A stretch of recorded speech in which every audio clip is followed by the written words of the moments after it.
Okay, upon information belief, I think we're live. You know what? I should actually pull up the YouTube channel just to make sure that, just to make 100% sure. Okay, hold on. Let me.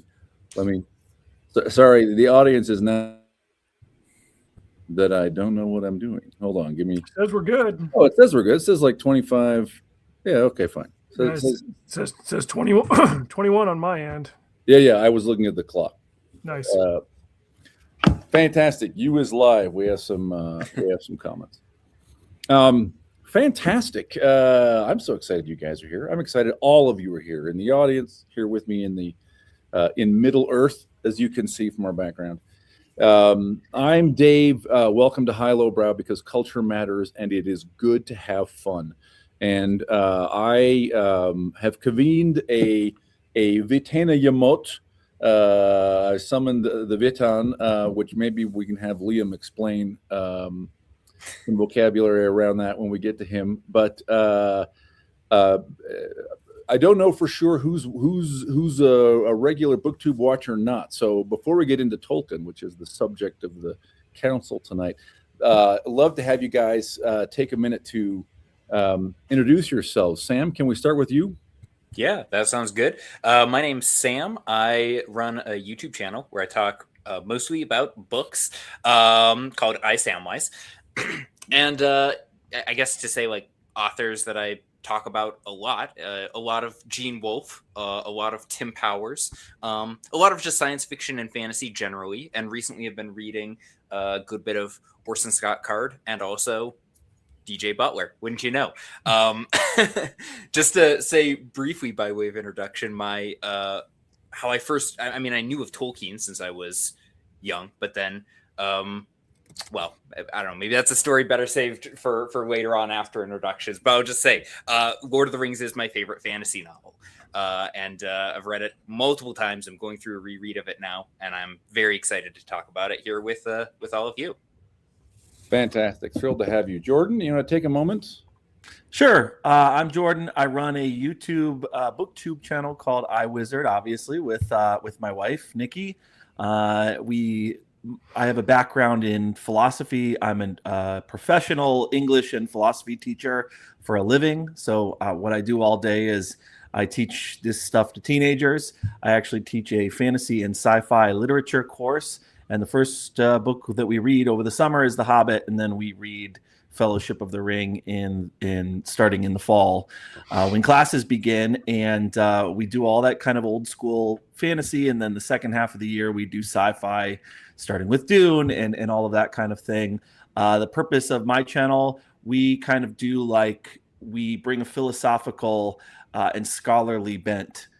So it's not just the usual ephemeral sort of summary of fantasy and sci-fi books, but we try to dive deep and explain the philosophy and the big ideas and the great conversation happening underneath the text. And so it's good to be here. I concur with Sam. Lord of the Rings is my favorite fantasy novel, obviously. So that's fantastic. Well chosen. I should say, by the way, that Jordan and I met over Chinese food. I want to say in southern New Hampshire, isn't that right?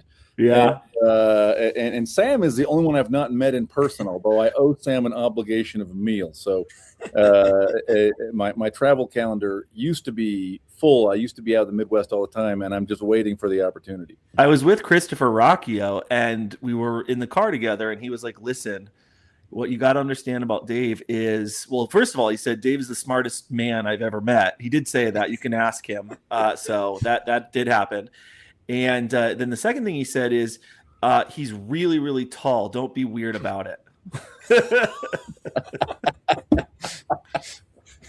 And you said, oh, staggered off the sidewalk in fear. Awesome. I have once literally had that reaction. It's not a common one.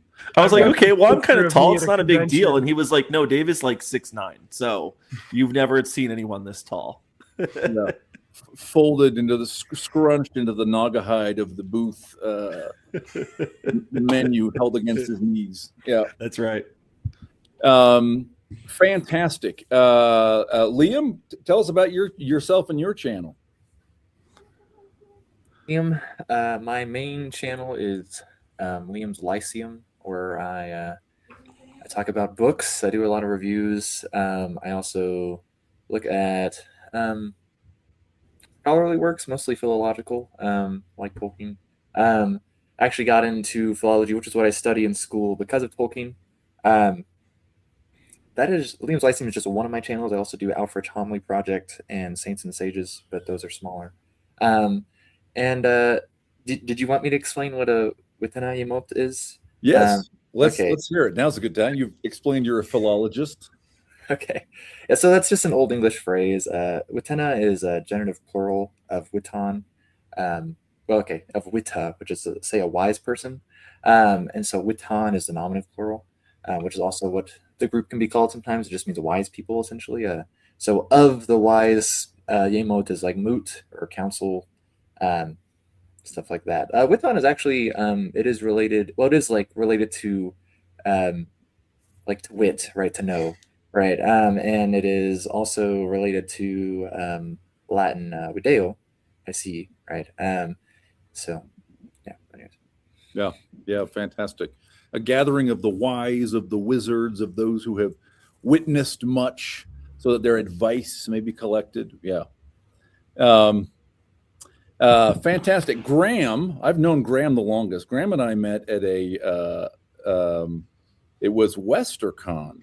WesterCon 67, which was it was dead as a doornail. Oh my goodness, we were trying so hard to drum up interest at that table in the dealer room. Yeah, there was a giant Comic-Con type one. It only ran 1 year, FantasyCon or something, across the street, and all the traffic was over there.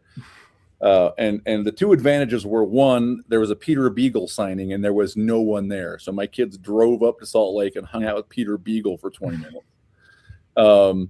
And he talks like this and is very generous and is a storyteller, and it was pretty great. And I got to meet Graham Bradley. Graham, tell about yourself and about your channel. Well, I run the Trucker Man Reads YouTube channel, and there's a Substack that goes along with that. I don't generally mirror the content. Usually if I've got reviews on the stack, I do different videos on the channel. But generally, I make book recommendations for the working man. I'm from the Louis L'Amour School of Education. I dropped out of college a couple of times and eventually just decided to be a dude who reads a lot and works hard and goes from there. So I cover everything from nonfiction to comics to indie fiction. This year I'm doing a deep dive on the Federalist Papers. My older brother has a PhD in political philosophy, and so whenever life calms down a minute for him, we're gonna do a team up discussion on all that, and he'll give us the nerd side, and I'll give us the blue collar assessment of that. And then I'm also doing a deep dive of the Iliad, and one of the deep dives that I did just a couple of years ago was on the Silmarillion. So there are books that I'll digest really slowly, and others that, by the nature of my work, I do a lot of audiobook reading. And so I'll hammer out about 100 books a year on average. And there are definitely like the avenues that I enjoy, sci-fi, fantasy, like Sam was saying, but I'll branch out into paths that I don't tread as often. My wife has even got me reading Jane Austen in recent years, and I've enjoyed it. So that's what I am and what I do. I'm just a working guy who reads a lot, and whenever I'm on YouTube or Substack, I'm usually flapping my gums about the books. Yeah, that's it's interesting. I want to get to Tolkien here, but I have to make a comment. Being a writer is like one of the traditional non-white collar class ways to get into sort of the universe of public discourse, right? One of the Inklings, of course, the most famous Inklings are Tolkien and C.S. Lewis. But for his biography, one of my favorites, maybe my favorite, is Charles Williams, who finished school at 18. His first job is, I think it's assistant proofreader at Oxford University Press, and he never has another employer. His whole career, this is essentially a blue-collar kid, works himself up until he's editor-in-chief of Oxford University Press, along the way publishes dozens of books, including nonfiction and poetry and plays and novels, and eventually gets all these honorary doctorates. But he worked his way in the door, right? Which is, I think that's still possible in writing and publishing. I think it's still possible. Dave, are you familiar with James Owen? James A. Owen? James Artemis Owen, yeah, I've met James many times. Have you ever had a chance to read his Chronicles of the Imaginarium Geographica? I have read maybe the first 2 volumes of that. Yeah, the first book is called Here There Be Dragons, and I read that one, gosh, maybe in 2008, and that book was my introduction to Charles Williams. Before that, I don't even think that I'd heard of him. Oh, is he a character in there? Have I forgotten? Is he? Yeah, so this is I'm gonna kind of give a spoiler away from this one from the beginning, but in current company with everybody here for Tolkien, if somebody were to pick up Here There Be Dragons by James A. Owen and read it, you'd get about 20 pages in before you realized who the main 3 characters were. They go by just the names John, Jack, and Charles, but the characters are Tolkien, C.S. Lewis, and Charles Williams. And there's a bombshell at the end of the first book where you realize that's who they've been this whole time. The conceit of the series is that there's this fantasy realm where every fantasy world in literature is represented. There's a map for it and everything, and different caretakers in our world are assigned to it. And in the early 1900s, it was Tolkien, C.S. Lewis, and Charles Williams who take care of the archipelago of dreams, is what they call it. But until I'd read that one, I'd never heard of Charles Williams, and then I went on to find out about more about the Inklings and stuff in my early 20s. But that was my introduction to him. Yeah, very, very cool. I was gonna say, of course, Charles Williams is your favorite, Dave, because he's the guy who's into like weird magic stuff as well. So like that checks out, right? I think somehow I got to Charles Williams through Tim Powers. Like I think it was some kind of like. Because I've read 2 of his novels. Man, one of them is about Prester John, and then I think the other one is about or maybe this is the same one. I'm remembering the same one twice. The appearance of the Holy Grail just like shows up in a rural English church. So he writes these among other things, right? Among other things, I think he called them spiritual thrillers, where they were like Father Brown mysteries or whatever, but then there was an angel in them, right? Or the Cup of Christ or whatever. Yes, of course I like Charles, but I love Tolkien. Tolkien's my first love. So Tolkien impacted me in like crazy ways, right? Like I went and learned Hebrew because I liked Tolkien, right? The same fundamental thing that made me think Elvish was cool made me think rabbis were cool. Okay. But I've been talking too much. I'm going to sit here and just highlight comments. You guys tell me. Here's my thesis. I think Tolkien is great. I think there's a reason he's endured. I think some of the reasons that he has endured will mean he'll keep enduring. I'd love you guys to just share, what do you love about Tolkien? I love the fact that this whole legendarium that he created, it wasn't that he necessarily set out to be a guy who wrote novels and created the fantasy genre or anything. It was just something that he loved, and therefore he did it. The earliest versions of the texts that would go on to become the Silmarillion were things that he scribbled on papers in the trenches in World War I. He always had that love for languages. He invented the languages first. As the memes say, he made a story to go with the language that he'd created. Like he did all the world building beforehand, before there was even really a name for it. He just did it because he loved it. And this is a broader discussion about art, especially in terms of IPs that get purchased by big corporations that want to turn a product out of it or something, and want it to have broad appeal and be focus group tested and all of that. And it's like you can make a product that checks boxes, but if it's just a machine simulacra of real art, it's always going to be missing that soul that's supposed to be pinning it up from underneath, and that comes from a place of the creator loving their creation. And Tolkien loved what he was making. He loved languages. And then when he got into not so much mythology, but lore, especially the the Cavella, the Finnish book, and it started expanding his imagination, and he got into English history, and he learned just how much of England's culture had been lost in the Norman conquest, and he got this wild hair in him to kind of fill that void and recreate everything that had been lost. That was just something that he did out of love. It wasn't to say, let me write a book and find an agent and bring it to market and make money and all of that. It was, this is who he was, and that's why he made what he made, and it just so happened to become a product and become commercially viable along the way. But it's that love, that soul energy that I think people connect with, whether consciously or otherwise. Mm-hmm. I'm going to shut up now. Yeah, you stole one of mine. One of the things I was going to say is one of the stories is that he had these invented languages, and he created a world to play out those languages. So, yeah, you stole one of my talking points. Graham, thank you. Well, I'm good at that. I think one of the I'm going to assume you all did not watch my episodes on Lord of the Rings, because I'm just going to assume that you did not, right? I watched 2 of them. Repeating myself. Well, okay. I don't think I finished the appendix episode, but I watched the other 3 all the way through. Okay. Oh, all right. Cool. I liked your commentary Proved you on wrong. the fundamental Englishness of Lord of the Rings. Yeah. So I was okay. Very good. And I want to talk about that. But on the language point, like, not only are the invented languages, which are, of course, who does that?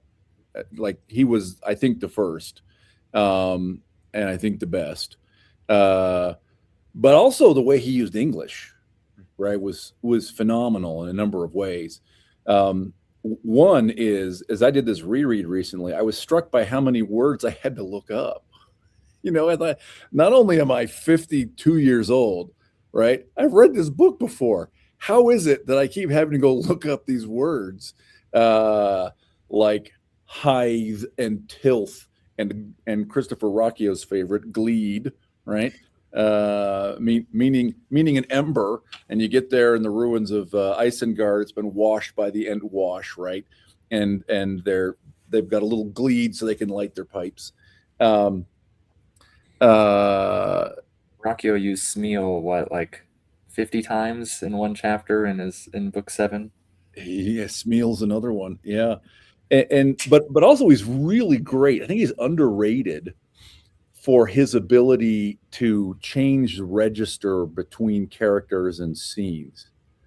You know, I think Americans miss it a little bit, because whenever we hear an English person speaking, it's the slight differences in vocabulary tend to make us feel like we're hearing a sort of a twee, stuffy, right? This is all totally unfair of us. But like, if Sam Gamgee says, "Shall I?" right, we go, "Oh, he's being very proper." And I don't think that's it at all. It's just that's a slightly different English vocabulary choice, right? And Sam very definitely consistently speaks like a gardener in every scene he is, in ways that Aragorn never would, right? In terms of his diction, in terms of vocabulary choices. I think Tolkien's I think we don't appreciate how good he is at that, at writing dialogue. Can I ask a question of the panel here? By a show of hands, how many of you are bilingual by chance? It depends. I saw that. It depends. So- I had to learn Hebrew for my bar mitzvah, if that counts. I took French for like 11 years, but a little German in college, but nothing like really impressive. Maybe not to the point of fluidity, but you're familiar with nuances in language. That's something that I might not have been able to appreciate about the very particular and deliberate word choices that Tolkien makes. If I hadn't been, fluent in a Latinate language, I also speak Spanish, and there's a difference between should and shall and must that in English we tend to just kind of put them all in the same pool. But if you were to you know, and I know he was going with Anglo-Saxon and Teutonic and stuff way more than he was. He deliberately avoided Latinate words, but in my head, like if I'm converting it into something else, that's the direction that I go. Like I know that each of those has a distinct and specific meaning, and because of that that tendency, I guess, that he had to be very specific with word choices, like he attributed that word choice to a set of behaviors that was then locked into an individual character. Like the ranger who was secretly a king was going to talk differently than the bourgeois gardener from the very, very peaceful realm who had never known conflict or political struggles, especially not on the scale that a Dunedain had known. And he had put so much effort into the backstory on that and the world building on that he just knew that innately. I mean, now if somebody tried to create a world like that from zero, we'd say they had world builder's disease. But again, it just goes back to the whole thing of like, this was just what he did because he loved it. And he had all that stuff constructed to the point where, like, when he actually sat down to write it all, he knew how they were going to act and he knew what he was writing towards. And then it all just fell into place according to what he'd been building in his mind for all those years. Yeah. Well, one could argue in theory that, like, Tolkien has at least, what a less disciplined author would be labeled as, world builder's disease, and that he spends so much time and so much of his life, crafting these myths and these stories. And whether people like Tolkien more than C.S. Lewis, we in many ways have C.S. Lewis to thank for the fact that we have Tolkien as he is today. According to Lewis's secretary, Walter Hooper met up with Tolkien after Lewis's death, and Tolkien said that Lewis basically like almost bullied him into writing Lord of the Rings. He's like, I never would have finished it, but Jack kept on insisting that you had to have a story to go with all of this. So he's like, okay, fine, we'll finish the darn story, Jack. But I think what makes Tolkien, one of the things that makes him so enduring, is that he has the discipline to know like what world building needs to be in the book. And some of it reads differently than maybe how like people would talk about, like there's a lot of exposition in Tolkien. And it's like, yeah, but it's a lot more interesting than even the exposition that you'd read in a modern day fantasy book. But I think he has a very good grasp on what you need to know, where you need to know it. And one of my favorite things that pops up all throughout Lord of the Rings is world building details that are put into Lord of the Rings that are elements or callbacks to things in the Silmarillion, a book that hadn't even been published yet and wouldn't be published until after, one could argue that even what is published now isn't fully what he wrote because it got edited and assembled. Oh, I've got 2 cents on that for you when you got a minute. Go ahead. Yeah, but anyway, this is very like the stuff about Beren and Luthien, and there's the great moment in the end of Two Towers when they're by Cirith Ungol, and Sam has this like moment of epiphany, realizing that they're in the same story as what happened with the Silmarils in the earlier ages, and just all of that I think is very cool that Tolkien puts that there, knowing that it will imply something deeper, even if the audience doesn't need to know all the A, B's, and C's of how it all works just yet. I love that, and let me sort of build a little bit on that. I think one of the things he does, again, astonishingly well, is attach real world meaning to there's a nail, there's a spike that goes through the text and the story that's happening now, and through the world building and the background, and then like into the real world, holding it all together, right? So for me, like, let's give 2 examples. One of them is the moment when Aragorn is reciting or singing the lay of Beren and Luthien on Weathertop, because there's so much. Like, yes, there's an old story going on, but it's also self-revelation. But it's a kind of a guarded self-revelation, right? He never says, "I am sing." This is one thing Tolkien is great at. He never pats himself on the back. He never explains what he's doing, right? He never takes the victory lap. He just does it. So Aragorn doesn't say, "I am telling you the tale of my own." Tragedy-tainted relationship with an immortal elf maiden. No, he does not say this, right? He just sings the song. But like then also, like the names Beren and Luthien are on Tolkien's gravestone. right? Like this is also how he talked about his own relationship with his wife. And there's just like, it's all just kind of held together in this like this lovely moment. It kills me. People say things like, "Oh, I'm glad the movies got rid of all the songs," right? Or I'm glad the movies got rid of this or that. And usually I want to scream, "You are wrong. You misunderstand. That's the good stuff." But like another example is at the risk of sounding too geeky, several times, you know, the hobbits in particular ward off evil by crying out the name Elbereth Gilthoniel, right? And there's just a tiny mention in I think it's Walter and Lothlorien that this is a name that is also, it refers to the person who's also known as Varda, who is the mother of the gods or queen of the gods, something like this, right? Yeah, she's the wife of Manwë. Yeah, and that's all we get, right? Well, I mean, Elbereth in Tolkien's languages is Lady of the Stars, right?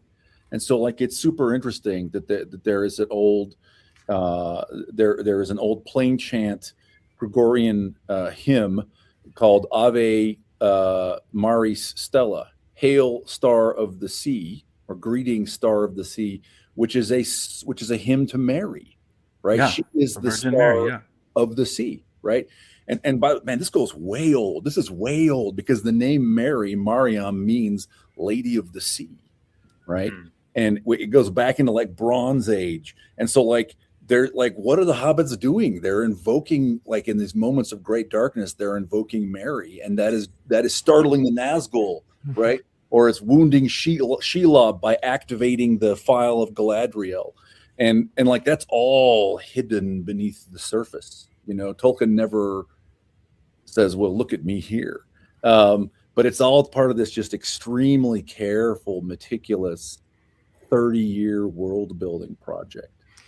Well, this is where I want to pitch an idea that I've maybe, if I get deeper into you know, the lore of the Inklings and other discussions that he's had, I have this suspicion based on the Beren and Luthien inscriptions on his gravestone and the whole bit about him replacing the lost mythos and lore of the Angles prior to the Norman conquest and so on and so forth. And, you know, the very subtle references to his Catholicism that are, you know, woven into the fabric and the DNA of this whole creation of his. One of the things that they mentioned in the preface to the Silmarillion, and I'm going to keep, you know, harping on this, is that we know that Tolkien didn't like allegory. He was very against allegory. But when he was crafting the Ainulindule, which was like kind of the Paradise Lost, for lack of a better term, it was the origin of the gods of Middle Earth, and, you know, everything that eventually led to the creation of the elves and then men later on. It was the fall of Melkor, among other things. He wasn't writing it as an allegory of Lucifer falling out of heaven, but rather it was the fact that a fall would precede a restoration, and that there is we'll say like a writ mechanical process for that to work, that there would be Iluvatar, the one god over everything, who shared his power with the Ainur, and then one of them got greedy and tried to rebel against the others, and he fell. And then there was the creation of the world, and, you know, Morgoth was trying to mess with the other Valar, who were trying to make something beautiful, and he kept thwarting them, and that created this realm where there were opposing forces. And then later men came into the equation, and they could do good or they could do evil. He wasn't writing this as an allegory to, you know, the Catholic Christian understanding of the world or anything. It was just his poetic way of describing the world as he understood it. And his Catholic faith was a key to that. I think it has a lot to do then with, you know, why he wrote Beren and Luthien the way he did, and later Aragorn and Arwen the way that he did. It was the way that he viewed his own romance, his own marriage and everything. This was, again, it goes back to the whole principle of, like, he loved this, therefore he did this. And this also just, it was how he viewed reality. You know, we had the Valar, and then they had the Eldar, and then they had the Einar, and then they had what happened after the War of the Ring, the Age of Man came, and I was like, you could look at that as the beginning of English history, as it were. I mean, Dave, you said in one of your Lord of the Rings episodes that there were strong hints that Aragorn was King Arthur in a lot of ways. He was writing all of this and creating all of this as kind of his lens for reality. Yeah. Arthur might be arguably the best comparison for Tolkien, actually. I think Arthur, historian and YouTube personality, David Starkey, has talked about how up until maybe the 19th century, Arthur was the great national myth of Britain, right? And that, and maybe, I think there's a lot of interesting ways to think about Lord of the Rings, but maybe one way to think about it is a new national myth for Britain.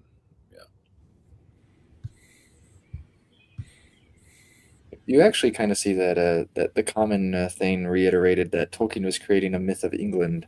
I'm not sure how much like you could say that that's true. I think he was creating a new one in a sense. I mean, he obviously takes from the myths of England already, so I'm not sure how he's creating one if he's taking from one stuff that exists. But right, I mean, like Marcho and Blanco, the hobbits, right, that found the Shire, are obviously a play on Henges and Horsa because both their names mean horse in both cases, right? And so, I mean, Tolkien is definitely very inspired by things. Actually, I think that's one of the reasons why he is very potent. Yeah, it's being informed by a lot of stuff, but he writes into the spaces, right, of where he has questions in a sense, right, like scholarly like ideas, right, or even just takes from them, right. I mean, like Mirkwood is coming from Hadrick's Saga, or also the House of the Wolfings by William Morris, right, or the Arkenstone is a title given to Mary in a homily in Old English, right. It was called the most precious stone. That's what Arkenstone means, right. So yeah, he's just taking from a lot. But I kind of wanted to go back. Sorry, just when we mentioned the elves and the language, right? I think Samwise sounds like a bumpkin. Not this one right here. Not I Samwise. Take that, Sam. Savage. He does. I mean, it's great. Right. And generally, the hobbits are rather bourgeois, but Sam and Gaffer don't really sound all that educated. Fits the name, right, Liam? Yes, right. If it's a name, Samwise meaning half-witted, or half-witted. He told you, did he? I figured it out like 3 hours before I chatted with Liam. I was like, and Liam's like, yeah, I've known that. That's funny. Yeah. And then you have I Wizard over here, which means hard in wisdom, right? So excessively wise. But anyways, there's on page 80 of this edition, right? I'm reading this to my older children right now, so I read this recently. It says, the hobbits sat in shadow by the wayside. Before long, the elves came down the lane towards the valley. This is when the elves happen upon them, right? When the Black Rider, right? It is an early example of eucatastrophe, right? Which appears over and over again in Tolkien's works, right? They passed slowly, and the hobbits could see the starlight glimmering on their hair and in their eyes. They bore no lights, yet as they walked, a shimmer, like the light of the moon above the rim of the hills before it rises, seemed to fall about their feet. They were now silent, and as the last elf passed, he turned and looked towards the hobbits and laughed. And then they talk about like walking in starlight being a very pleasant thing. Well, the Eldar is what Orome names the elves when he finds them, right? The Quindi is what they name themselves. It just means people. But Eldar means like people of the stars, right? That when they awoke on Cuivenin or whatever, the first thing they say is Ela, because that's what they see above them as the stars, right? And it sounds a lot like the Old English Ala, which is O or low or whatever.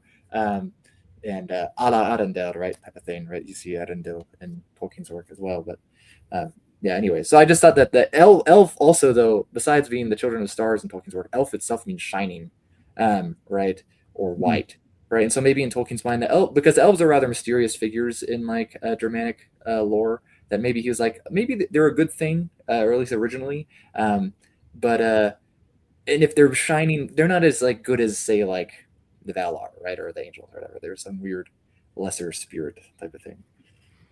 So is that the origin of the name of the mountain range, the Alps, for example? Are those the white or the shiny mountains? Alps, Albion, Oaf is related. Yeah, all related. Fantastic. We got a question, by the way. We probably have more than one. I'm trying to keep my eye on the chat, but there's a lot of you, which is wonderful. It's a little rambunctious. Epic Pooh. Epic Yes. Pooh. Have you guys read Epic Pooh? This is not planned, but I literally have a printed out copy of it, like right here. So yes, I have read it. Perfect. You have Perfect. that? I've read it a couple times. What do you guys think?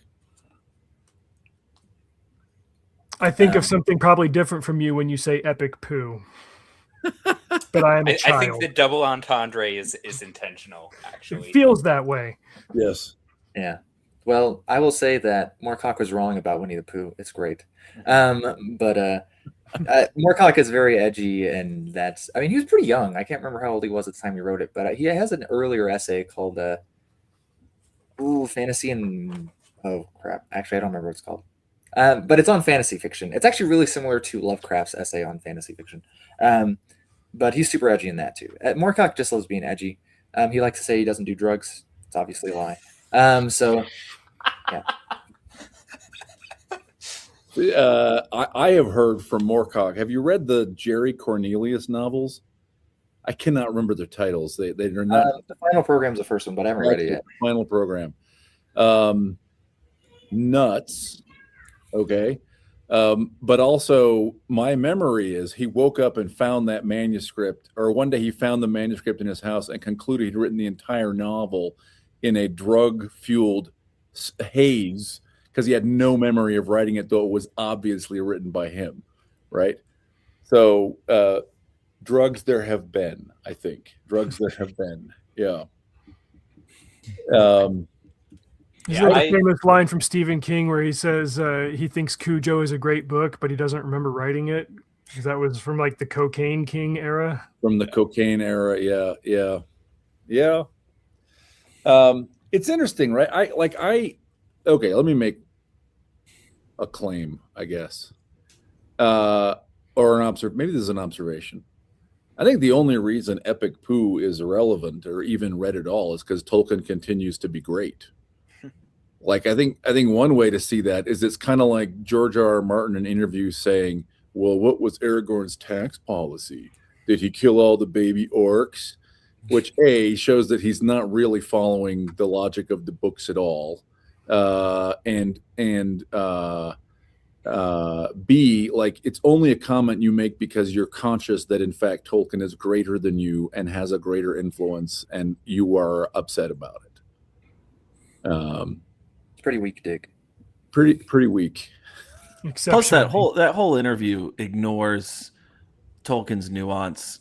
Martin is in discussion with Stephen King in that conversation you're referring to, and it's been viewed millions of times. And a lot of their conversation revolves around Martin's contention that Tolkien's moral sense of the world is simplistic. That Sauron is just this external evil, and that Tolkien doesn't understand that the line between good and evil runs through every human heart, and that makes you kind of want to say, "Did you even read the book?" And it ignores the. One hates to use the cliche like morally gray characters, but it certainly ignores the complexity of characters like Gollum, who you spend the whole series, or the whole book to be more accurate, wondering if Gollum is redeemable or what really is his nature. Boromir, Denethor, who by the way, you guys were talking about the influences that Tolkien draws from. Denethor is, partly inspired by King Lear, even some of the lines in there. The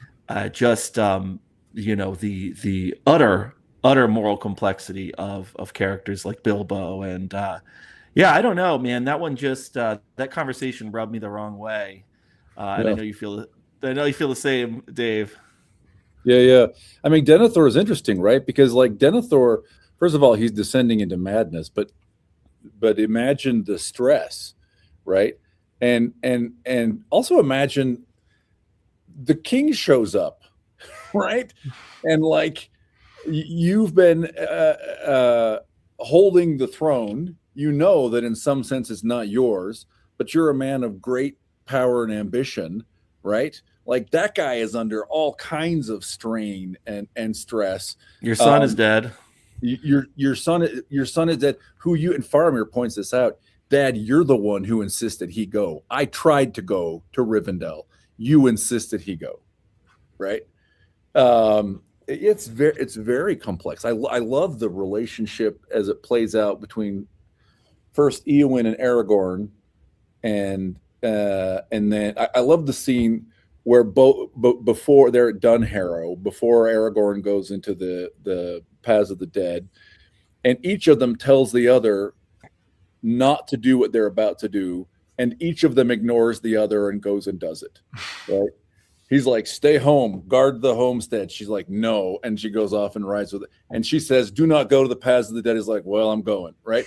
Like, it's just they're complex people, and they have complex conversations. Or the conversation between then Faramir and Eowyn, where he knows full well that she has loved Aragorn, and he completely gets it because kind of in a not gay way, so does he, right?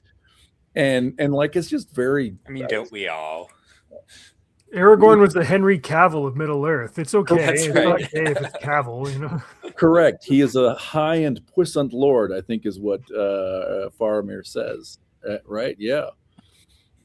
Yeah. I totally agree with you, Jordan. Nothing simplistic about it. I'll say this about Epic Pooh, which I've read twice. It's been a hot minute, even though I have my copy right here. It's been a minute since I've read it. My memory is that I remember feeling like a lot of Moorcock's takes on Tolkien were read like he's reading it in the worst light possible. Like they're very bad faith readings of what Tolkien is doing. He basically all but accuses Tolkien of being like a fascist by the end of it, of being like, really, like, what are you like promoting here? Yes. And like I get it. It's very popular to read all our novels through the lens of like, okay, social and political critique nowadays. That's warfare. And I just think that is the most like that is an interesting conversation about Tolkien for about 5 minutes. And it's like if you're reading Lord of the Rings, to be like, what type of government is Tolkien like recommending that we establish here? Like I think you've kind of missed the boat on it. Similar to, I mean, it's George Martin. And It's like reading any other art through the lens of your immediate politics. You've completely missed the point of the art itself. In that case, like you're putting your current secular temporal values above the art that you're trying to interact with, and you're trying to crowbar that art into that worldview. It's like you haven't really approached it or interacted with it or addressed it on its own terms. It's well, how does this either, reinforce what I believe, or how is it wrong in the context of what I believe? It's like you've almost deliberately missed the point if that's your priority. Is like, well, is Aragorn going to tax him? Like Dave said, is he going to kill all the baby orcs? It's like, are you capable of understanding what this man is saying with his book? Right. Yeah, it's not only is it a deliberate, it feels like a shallow, superficial, deliberate misunderstanding of Tolkien that's disconnected from the things that he wrote, and of course is going to avoid anything. Harold Bloom used to lament the fact that our criticisms, he called this the school of resentment, that the way that we approach literature now is all this, political and social critique, reading our sort of modern values into every work of literature. I coined a term for this once to respond to one of my students. Hindsight is 2020 chauvinism, right? Expecting that, Tolkien's work should somehow live up to our 2026 standards of like equity and propriety or whatever. Tolkien's just not playing that game. And I think one of the other things that it ignores, to your point, Graham, is if you're gonna do like an overarching philosophical, if you're gonna try to understand Tolkien's work at that level, I think one of the chief reasons Tolkien should matter to us, which is what the question that Dave asked, is that what he's doing in his work, at least this is what I see. This is what's important to me. This is what I think about. The last time that I reread Lord of the Rings is his Lord of the Rings is giving us a literature of re-enchantment, you might say. And I would say this is the dominant emotion especially in all of Tolkien's works, but in Lord of the Rings, that the whole thing is infused with this melancholy that's all about this longing for an unrecoverable past. I was thinking about this because I don't know if any of you guys have read this book. You guys ever heard of the Tolkien scholar Michael D.C. Drought? Yes. Yeah. Yeah, like to he's school. done some courses on Tolkien and stuff like that, and he's a professor and he's a medievalist, but he writes and speaks about Tolkien. And I read his book, The Tower and the Ruin, and he was using this German term. I don't know how to pronounce it properly, Heimweh, which is something like maybe Liam, you could tell me Heimweh. It's home world. It's nostalgia. It's just the Greek nostalgia comes from Nostos, right? The Odyssey was a Nostos epic, right? It was, but apparently Heimweh, he says, it's like pain for the lost home, especially the kind of pain that you feel when you're in exile from your home. Right? This is Odysseus trying to return to Ithaca. But anyhow, you hear a lot of people say, like you, Graham, and a couple of the rest of you said that Tolkien was trying to give us a mythology of England. He didn't ever say that like directly. He never uttered that phrase, though I do think there's probably some truth to that. But I think the deeper project that he was exploring was the possibility of, it's basically what another Inkling that you guys mentioned, the Inklings, Owen Barfield, the philosopher, was doing at the exact same time that Tolkien was writing Lord of the Rings. His writings were all about this shift from ancient primal man and the historical shift from an enchanted consciousness where we felt a deep participatory connection with nature to like a modern disenchanted state where we're fundamentally alienated from nature. And the idea is that Tolkien is writing the literature of like reintegration, right? It's not man's initial participation with nature. You can't go back to that. Middle Earth is changing. And of course, it's not the Enlightenment rationalist scientific project of, I don't know, Liam, you would know this better than I would.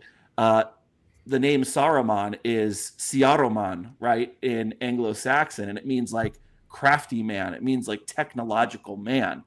And so that's a big part of, I mean, I have a lot more that I could say about that because I've been thinking a lot about it, especially since Dave reached out to us. But I don't know what you guys think of that, this idea of re-enchantment and the idea that's kind of underneath what Tolkien's doing here. I don't know if that's too philosophical or.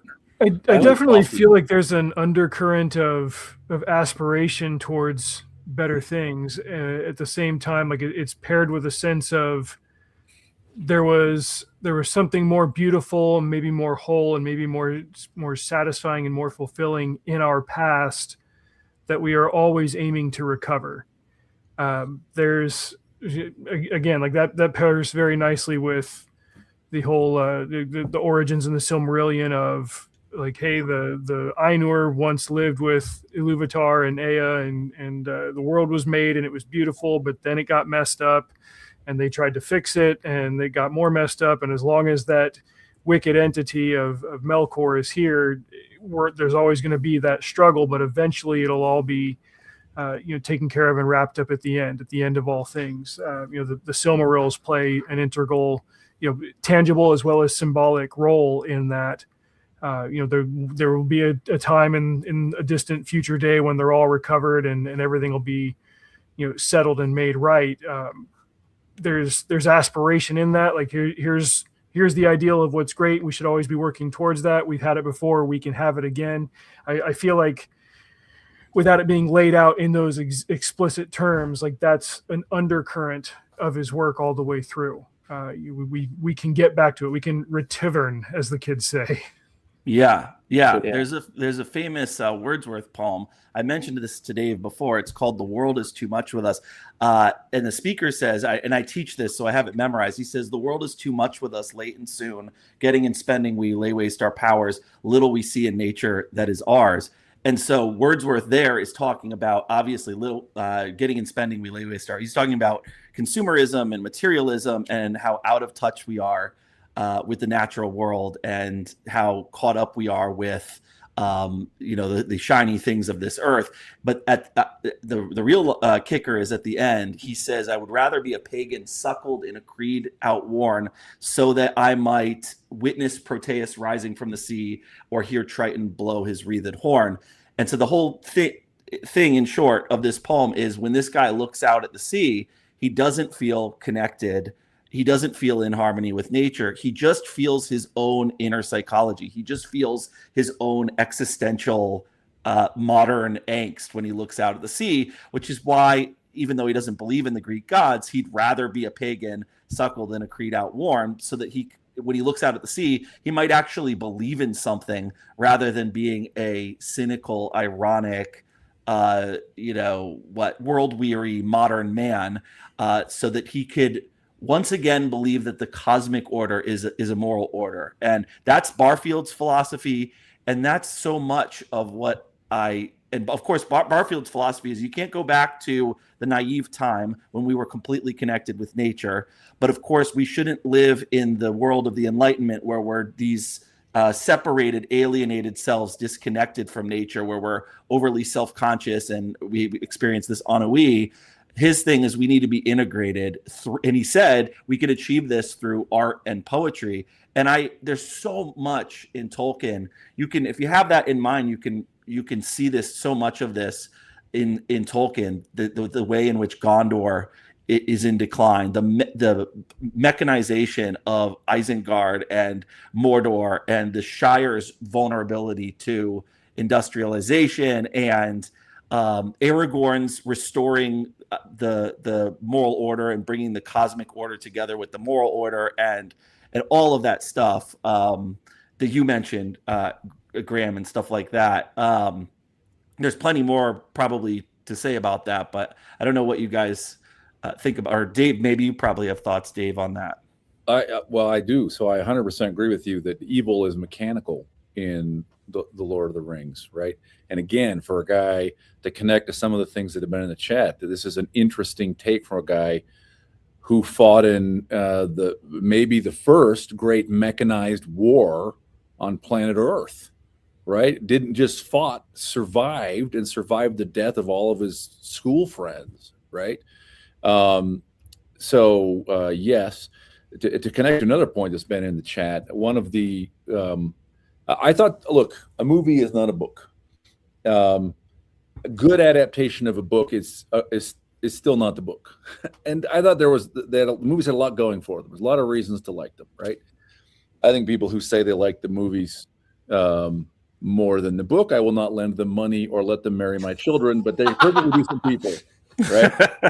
Perfectly decent people. But one of the things that came out, I think, basically completely is, and it's to this point you're making, Jordan, is, look, Sam goes and becomes the elected mayor of Bag End 7 times. Aragorn is the king.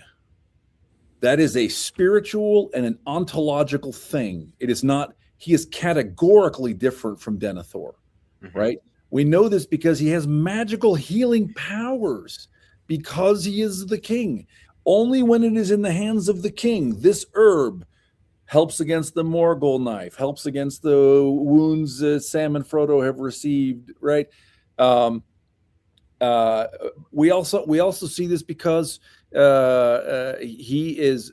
This is. I know why they changed the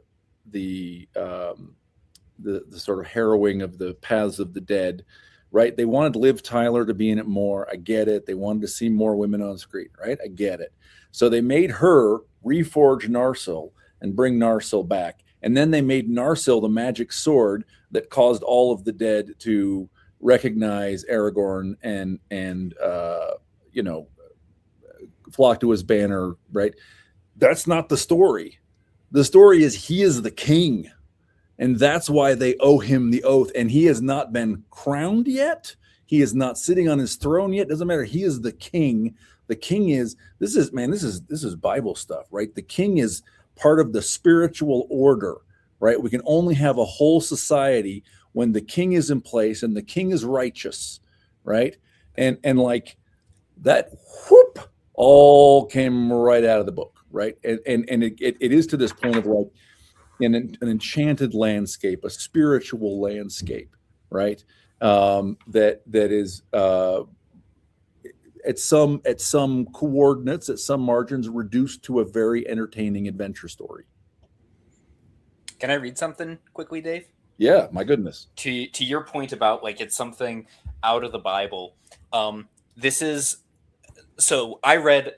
I'd seen a lot of stuff from the movies before I read the books, but not much of Return of the King when I read it. And so my like mental image of Return of the King is like very distinct because I had it before watching the Jackson films. And one of those images that like I love is the what you just alluded to, the chapter, the Houses of Healing, which might be my favorite chapter in the whole books, but is that image of like Aragorn, and you talked about this in the video you did with the is it Staff of Joseph? Oh yeah, the Stick of Joseph. Stick of Joseph, folks, about the Christ imagery in the figure of Aragorn. And one of those things is he is a king who is a healer, and that's a very like Jesus thing, right? And also him being in like the city that is rightfully his, but coming in the form of a servant, coming humbly into the city first. And the ending of that chapter, it's so great here. It's just the last paragraph says, "At the doors of the houses, many were already gathered to see Aragorn, and they followed after him. And when at last he had supped, men came and prayed that he would heal their kinsmen or their friends whose lives were in peril through hurt or wound, or who lay under the black shadow. And Aragorn arose and went out, and he sent for the sons of Elrond, and together they labored far into the night. And word went through the city, the king is come again indeed. And they named him Elfstone because of the green stone that he wore. And so the name which it was foretold at his birth that he should bear was chosen for him by his own people. And when he could labor no more, he cast his cloak about him and slipped out of the city, and went to his tent just ere dawn and slept for a little. And in the morning, the banner of Dol Amroth, a white ship like a swan upon blue water, floated from the tower, and men looked up and wondered if the coming of the king had been but a dream." Like, that just like sends chills down the spine. And like you said, it's epic. It's almost like something like out of the New Testament. It sounds like a Jesus description almost. So I don't have a whole lot of deep thoughts about that, other than I love that passage and that whole section of Return of the King.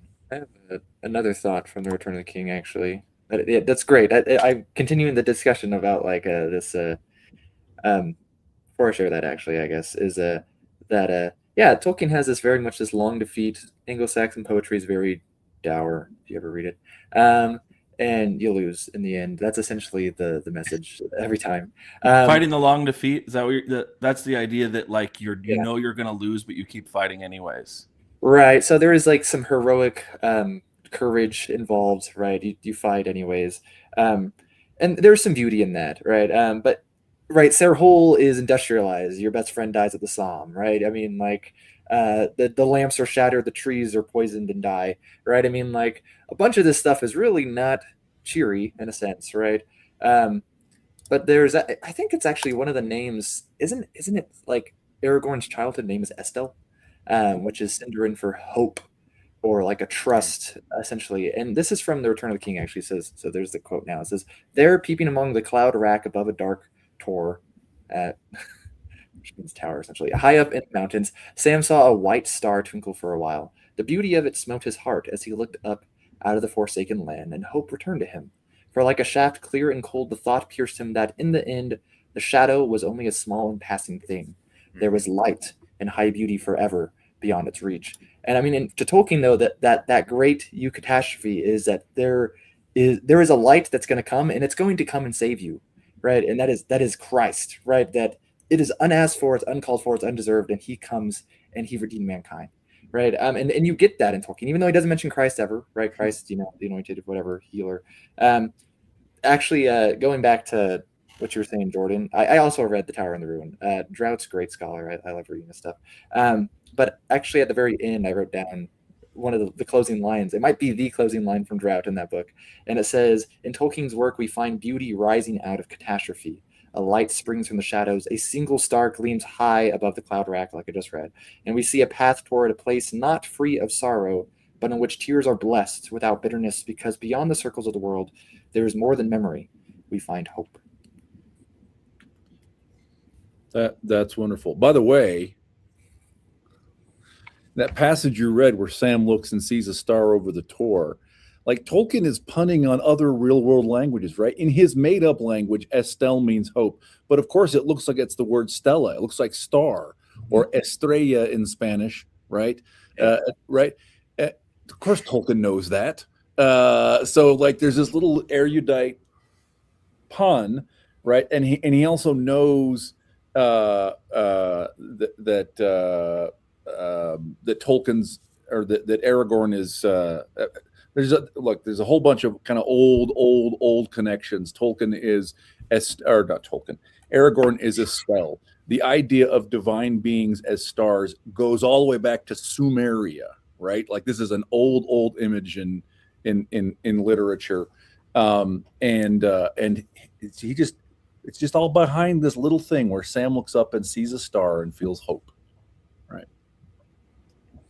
When Tolkien, and this is confusing to some people when they first hear it, and I admit it was confusing to me, but like Tolkien has said that arguably the primary theme of his fiction work was the theme of death.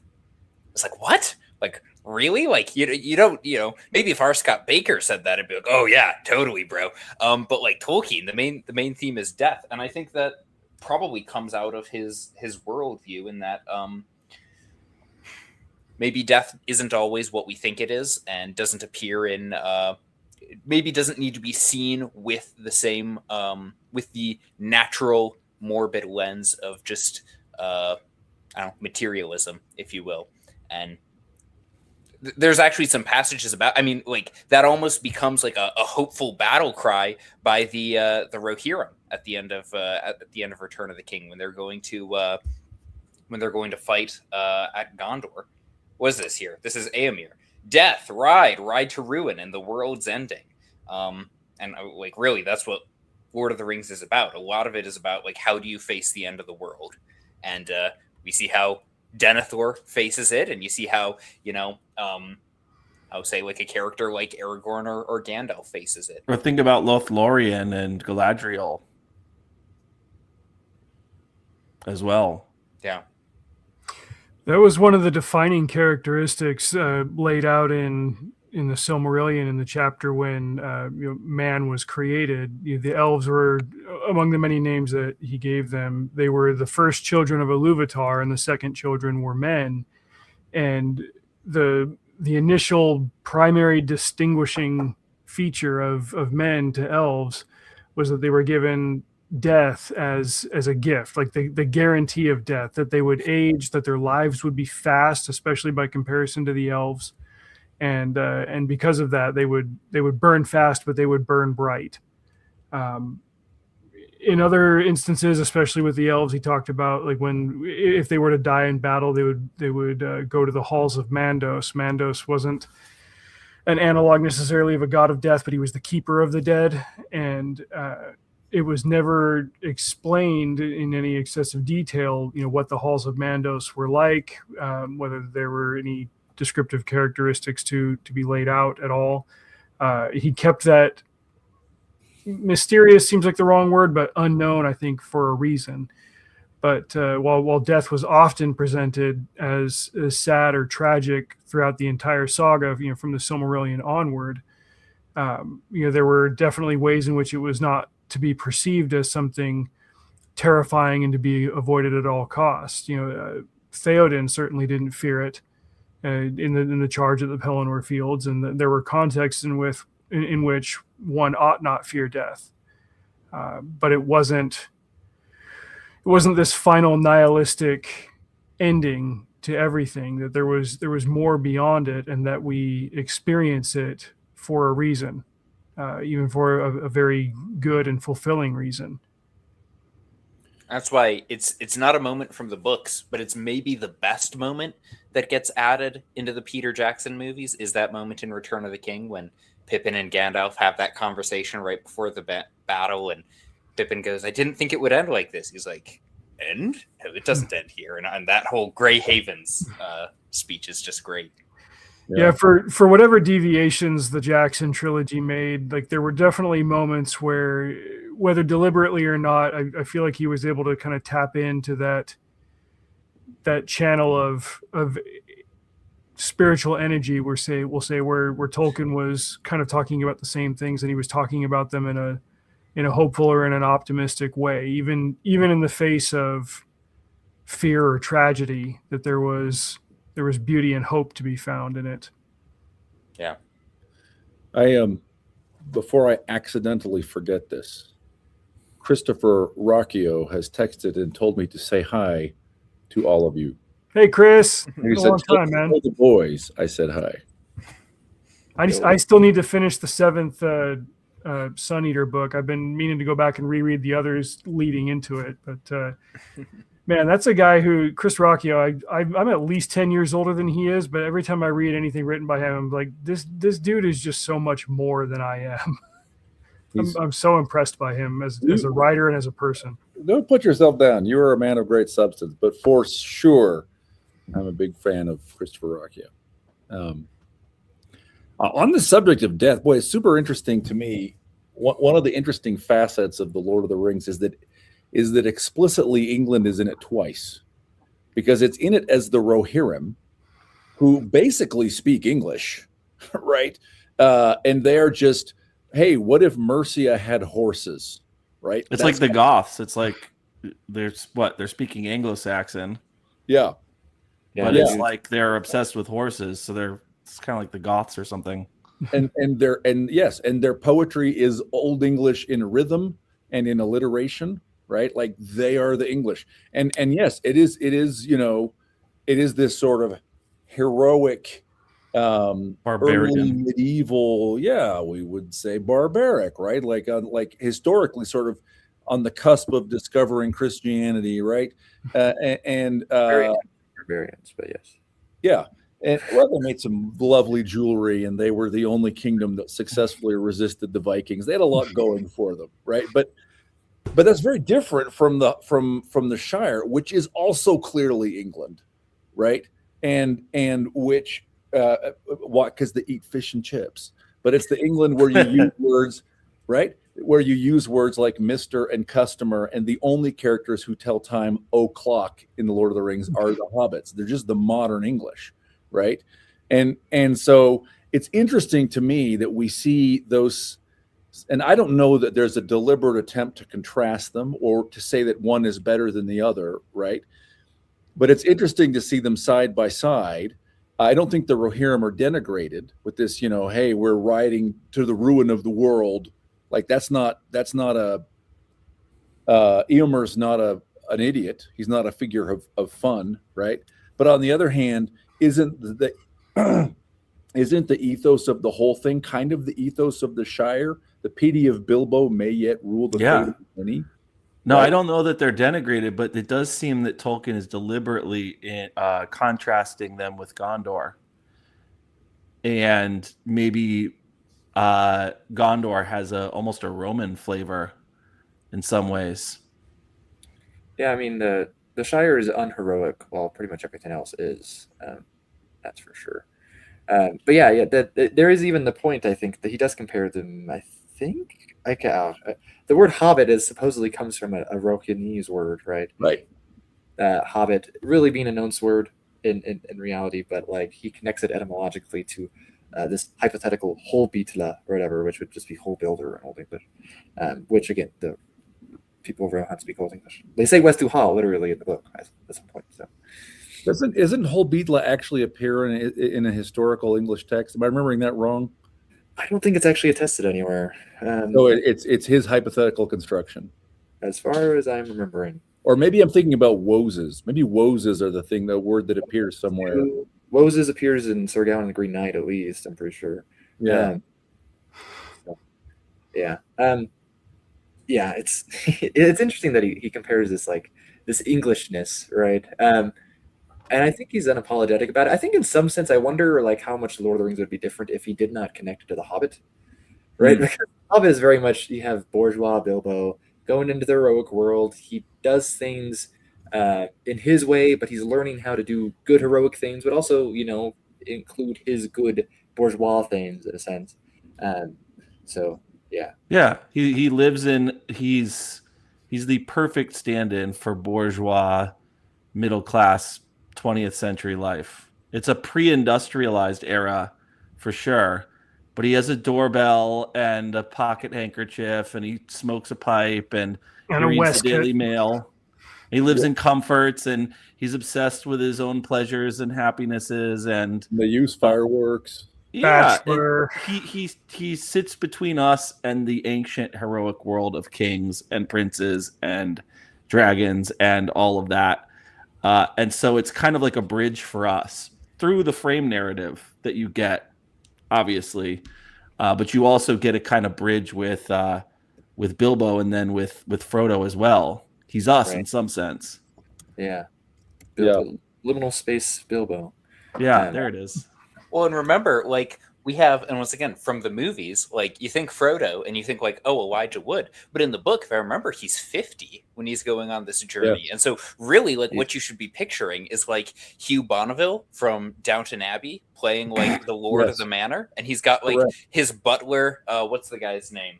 Bates. That's like his butler, and like that's Samwise. And so people think of it as like young coming of age, but it's like really like that's more of the image that's being like evoked here in this like relationship between these two guys.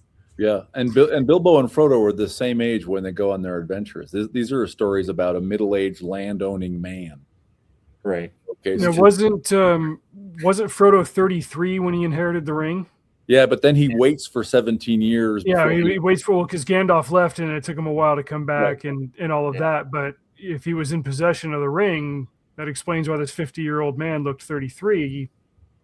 Oh, touche. Yeah, Elijah Wood looked like he was 18, but he still looks like he looks like he's been scraped over too much bread, doesn't he? Too little butter. Usually young. So this is someone actually asks. Now I don't know. This may be a question without an answer. I don't know. What do you think about the ring? How do you think about it? Is it pure plot device? What is it supposed to? Any sense of what do you feel like it represents? Without having to sort of commit to a single symbolic interpretation of the whole narrative, right? Like just sort of what does the ring echo in for you? Ambition, temptation, pride. Yeah, it's like a enhancer of the fallen nature of man, almost, right? Because it just increases what's already there. You'd have to trust that for you to have that level of power, you would know how to wield it for the benefit of all. And like we're in our fallen state, even in our myopic state as mortals, like we really can't. But that myopia itself prevents us from seeing that we can't. And there were few enough characters in the story that were truly tempted by the full power of the ring, who then were able to resist it. Sam being the key character who did. Like it did tempt him, but he understood his limitations, he understood his role, and he was able to resist it. He definitely wasn't tempted to the extent that Frodo was, and it did wear Frodo down. And I don't think that was because of any moral failing of Frodo. It was that this is what this is. Like there's no mortal who can resist this level of, again, power, ambition, pride, all that stuff made manifest in a physical object that you carry with you all the time. Like there's a symbolic and moral lesson in that over time anybody would be chipped away at by this thing. Yeah. I think I think it's foiled really well with the eucatastrophe thing, right? Because if, in a sense, if if it just highlights the fallen state of people or whatever, that eucatastrophe is the highlight of grace coming to save you in the day, right? In a sense, from the ring, right? No one destroys the ring, right? You're right that like Frodo is not. He doesn't really fail. Actually, Frodo succeeds as far as Frodo was capable of succeeding, right? I mean, man, the movies really do Frodo dirty sometimes because Frodo just kind of looks like a whiny baby, and which is unfair. But heck, the name to contrast with Samwise, actually, the name Frodo means wise. That's one of the funny things, like, that always cracks me up is in the beginning of Fellowship of the Ring, Gandalf like hands Frodo the ring. Is like, all right, chuck it into your little fire there, and Frodo can't do it. And so it's like, all right, now hold on to it for 17 years, and then trek across Middle Earth, and like let it just get that much more power, and then go to the heart of like the Dark Lord's territory, and then do it where it'll fully just, surely that'll go well. Don't you wish you'd thrown it in your fireplace, boy? Yeah, exactly. So I think, yeah, like, it's obviously playing a purpose in the plot, but in terms of symbolism, I think it is something akin to, sin, because even like, there I guess there could be, like, ambition isn't inherently a bad thing, if not taken too far. But I heard a pastor once say that the best one-word description for sin is mine. I was like, oh, that's really funny, because that's, a word that's frequently associated with the ring and people trying to grasp it. Yeah, it's go ahead. From a DJ Butler book once. I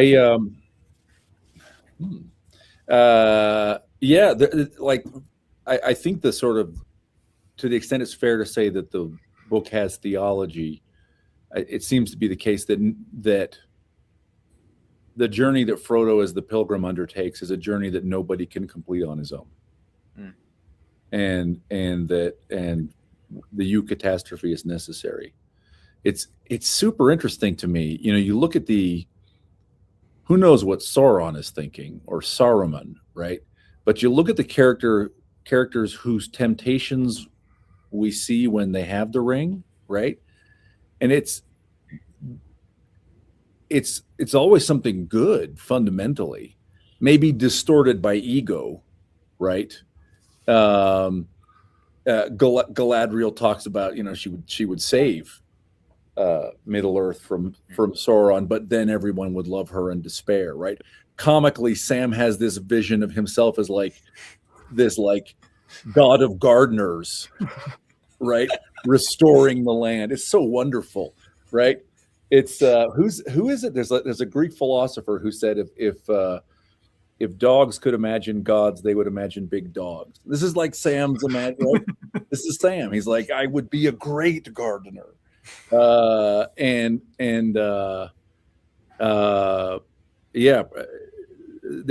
something in there about the antithesis of humility, right? And like the way you want something. Those are, I love all your answers. I think that's why I think Lord Acton is closer to being right than someone like Frank Herbert is. Obviously, Lord Acton's absolute power corrupts absolutely, which I've always taken to mean that that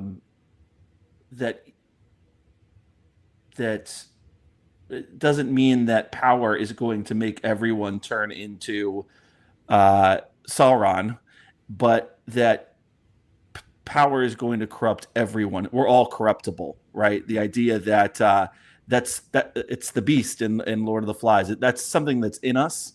That's who we are. That's the dark part of us. Frank Herbert's take was, I have the quote right here, actually. He says, all governments suffer a recurring problem. Power attracts pathological personalities. It's not that power corrupts, but that it's magnetic to the corruptible. And so for Frank Herbert, there are these good people and then there are bad people, and the bad people are attracted to power. And so they take these positions of power, and then there are these saintly people. And I think that's kind of the opposite of what Tolkien's getting at. And of course, one of the sources for the ring for Tolkien is the Ring of Gyges in Plato's Republic, right? This dialogue between Socrates and Plato's brother Glaucon, where Glaucon is basically saying that if you give each man, the just man and the unjust man, license to do whatever he wants, you would catch the just man red-handed going the exact same way as the unjust man, and that we're all essentially fundamentally corruptible in the end. Yeah, that's an interesting kind of subtle distinction. I like that observation, Jordan.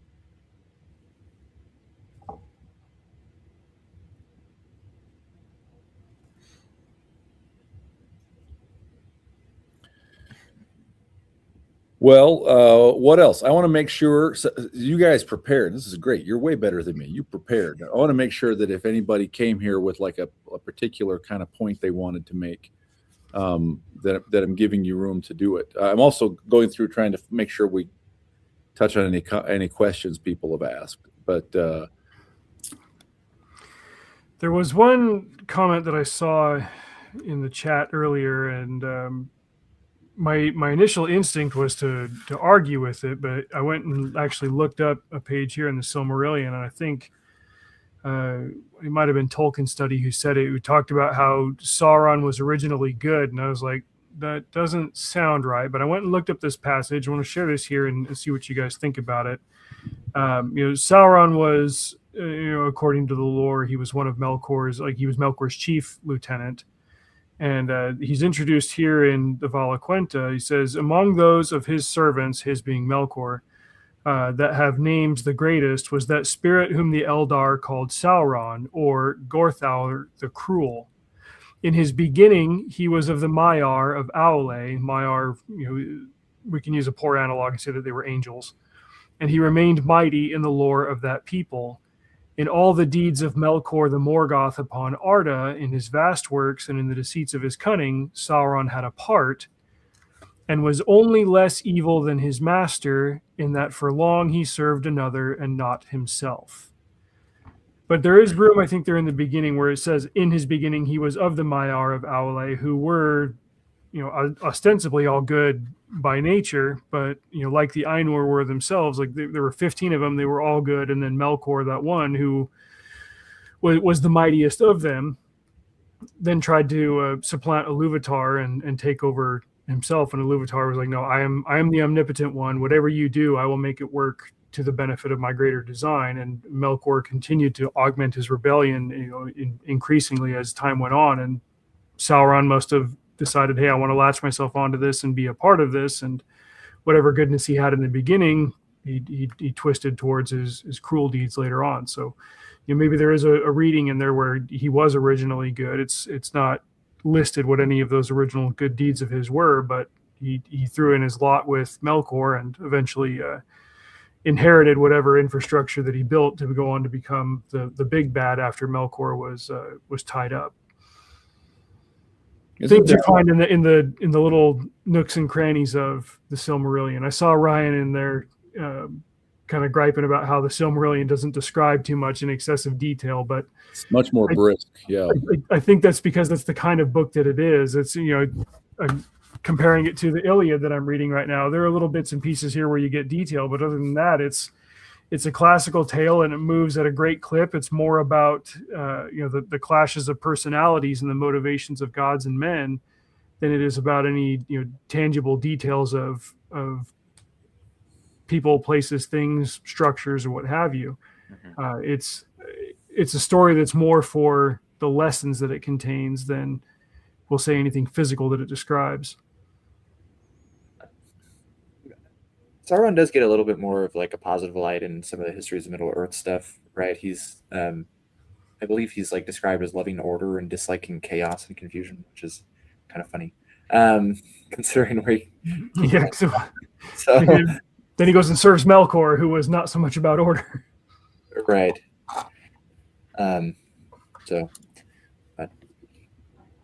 Well, we talked about. I started the conversation with this kind of question of enduring influence. Let me turn the conversation a little bit. What do you think Tolkien has to teach writers today? I mean, maybe people would infer things out of what we said, maybe not. I don't know. What do you where do you think writers are falling short? What do you think Tolkien still, where he could still be a model or still will be in the future? I think he really hits myth. I think it was mentioned in the chat pretty early in the stream, actually, that Tolkien accesses myth really well. I think one of the reasons he's really popular in some ways is because of how secularized the world is, and people do not have anything good as far as myth is concerned, and so they use things like Tolkien or some more mediocre fantasy as their myth, right? And they fall in love with it in a sense. And they do essentially use it as myth, whether they or not they see it as myth or a religion or whatever. That's essentially how they use it. So I think he's hitting a lot of valuable stuff, right? He's hitting, which we talked a lot about the valuable stuff already, in a sense, right? The fallen nature, the redemption, in a sense. But I think a lot of people don't realize that, but yet they do treat Tolkien kind of as like this holy object, in a sense. Well, Dave, you said that in your first Tolkien video about the family down the street from you who treated this as like a whole, which is funny because that is not the first time I have heard of non-religious people doing that. And like the only other book that I've ever heard anyone say that about is like I've heard of a couple of people who said something like, "Oh, I use Malazan as like my moral compass," which okay. But like the fact that has come up numerous times about Tolkien is there's got to be something there. Maybe it's because it's so divorced from any established religion, but people can still sense that there's something morally guiding about it. I don't know, but that is super fascinating to me. I think underneath it all, I mean, we've talked about how he did his world building and in crafting this mythos from the very beginning, but really underneath it all, like he had his own personal philosophy sorted out. It was an appendage, obviously, of his religion and of his highest values and all of that, and that was mirrored and reflected in his work. And with the world, like Liam said, being as hyper secularized as it is now, especially amongst aspiring writers and such, you kind of want to have those big questions sorted before you set out to write something that's going to have mythological ramifications to it. You might want to at least have an idea of what your answers are to the big questions. What is the purpose of life? Why do we die? Why do we feel the things that we feel? Again, going back to the Martin example, because he's an easy punching bag and I don't like his work. He wasn't so much talking about that when he was concerned with Aragorn's tax policy and all the rest and so forth. Yes, there are anecdotes of honor in his work, but it's not against the backdrop of any larger tapestry about why that honor matters. So I would say, if you're an aspiring writer, have all of that sorted out. To give a personal anecdote, I entered the ARC Prize contest last year, and they had a contest that was themed on, America 2076. And I don't know if you guys can tell from my backdrop, I'm kind of a fan of America, but boom. I've read a lot of our history, and I do a lot of reading on it every year. And when it came time to put together a fictional manuscript for something, like it came together pretty quickly because I was familiar with all of the materials that I needed for the story idea that I had. I still had to answer some profound questions to make the story work, but those are questions that I'd answered for myself. I had all of that sorted, and whatever worldview you have, however it is that you approach your highest values, if it's within the context of religion or philosophy or whatever, have that sorted going into it, the way that Tolkien had his world building sorted, and the rest will fall into place. But there's got to be some foundation for it all on that level. It can't just be that, like, I want to create an entertaining product. Like, there has to be something to hold it all up. I concur with what Graham is saying completely. I have told my students when I teach Fellowship of the Ring that one of the things that Tolkien does well is that he gives us a world worth fighting for, or a world worth saving. And that is one of the things that Tolkien does that I would convey to people who are writing fantasy today. So much fantasy literature today will throw you into a world. There are these characters. You have the hunting group of companions archetype. They're sword fighting and they're preparing for their rites of passage and into adulthood. And the action is nice, and the plot moves along, but you're not given a sense of what is worth fighting for, right? Like, why is this village that I live in worth dying for? In this world, what is truth? What is goodness? What moral notions are we willing to die for? Why am I making this 1,000-mile journey, 2,000-mile journey? Like, why are we going on this arduous trek? What is beauty? What is justice? Like, why is the bad guy doing what he's doing, and why are we trying to stop him? Where's he coming from? And so much of modern fantasy is quick and engaging, and the magic system, I know, like, you guys, I think we would all probably agree here that the hard magic system thing, this masturbatory like need to like boil it down to like physics or something like that. Yeah, it's like titillating, right? Like, in this like really sort of like I'm not a stamp collector. Like, it's just in some sense it's like titillating in like in an ephemeral way or something like that. But I often have no idea in these books what anyone stands for, why they're willing to endure the hardships they're willing to endure, why it all matters. And in Middle Earth, that's something that is absolutely clear, why the Shire matters, what truth is, what goodness is. This is not a morally relativistic vision of the world. We understand what Tolkien's values are.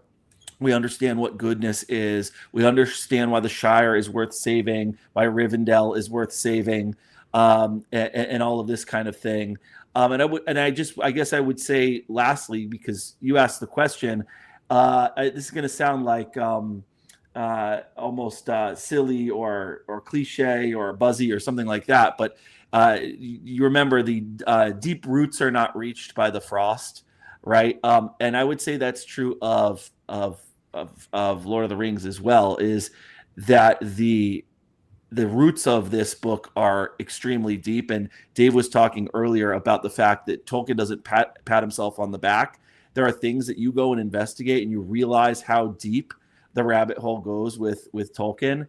And so I would just say one of the things that makes reading Lord of the Rings so unique and deeply meaningful is the sense that when you read Tolkien, you feel like you're entering a world.